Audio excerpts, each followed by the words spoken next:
So, I remember a time when I could sit down behind my screen, turn on a game, and not need to worry about political shenanigans being infused into the video games I love.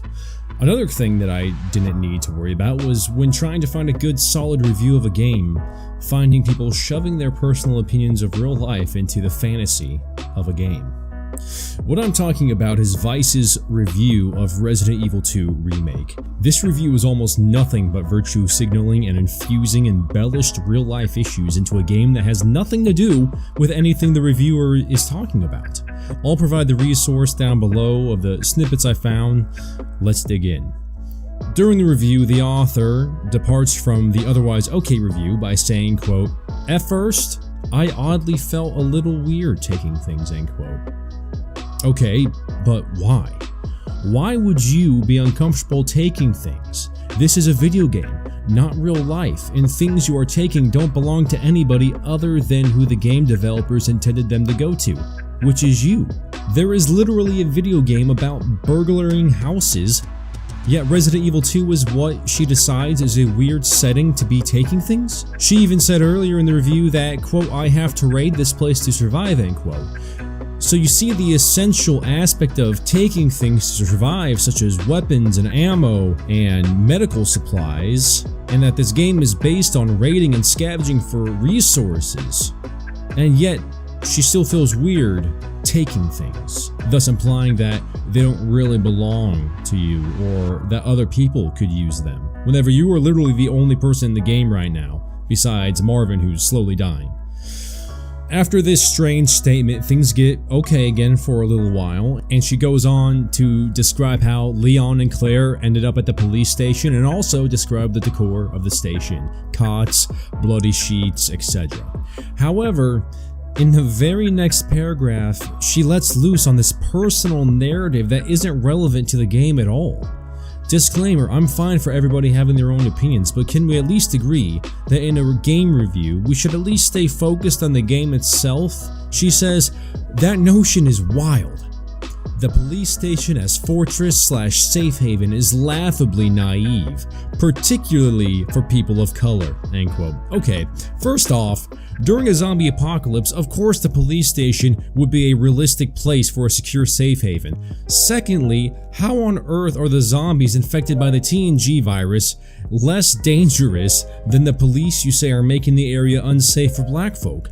Thirdly, the police lieutenant Marvin is black and in charge, and he saved Leon, the white guy. Fourthly, this is a made-up city and a made-up story. It doesn't need to reflect the times in which it was created. Instead of being put off by the fact that the fantasy game doesn't accurately represent the real-life persecution of blacks, why not celebrate the game creating a world where a black man is in charge and out-survived other presumably white officers? Fifthly, you're always going to be wrong when you paint an entire occupation or people group with the same brush. The police incidents in the 90s, like probably the Rodney King incident, in no way reflect the views or opinions of thousands of other unspoken or unheard of officers around the country during that time.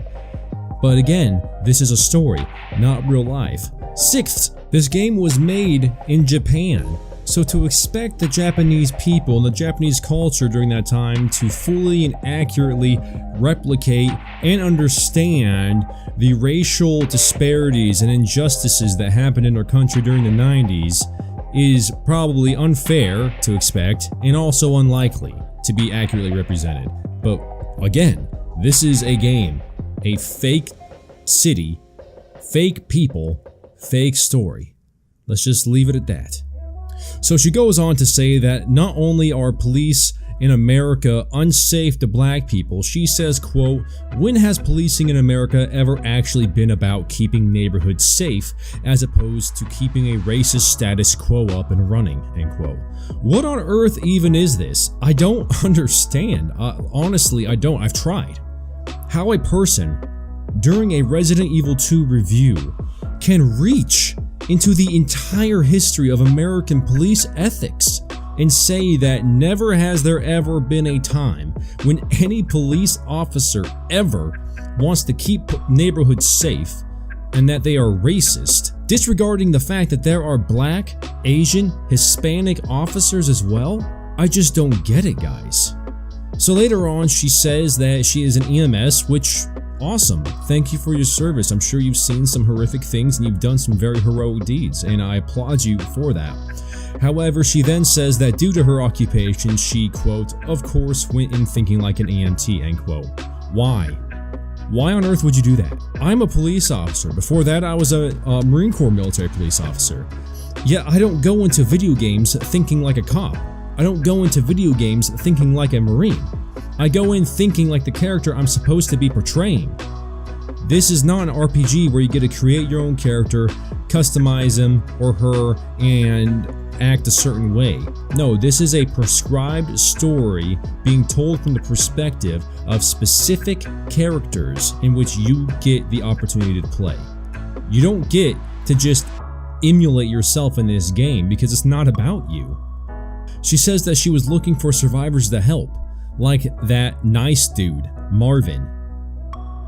You mean the black police lieutenant?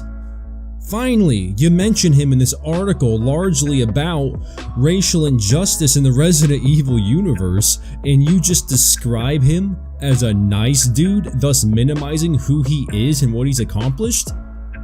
Really, I'm not going to go any further into this article, just because I just think it's so ridiculous.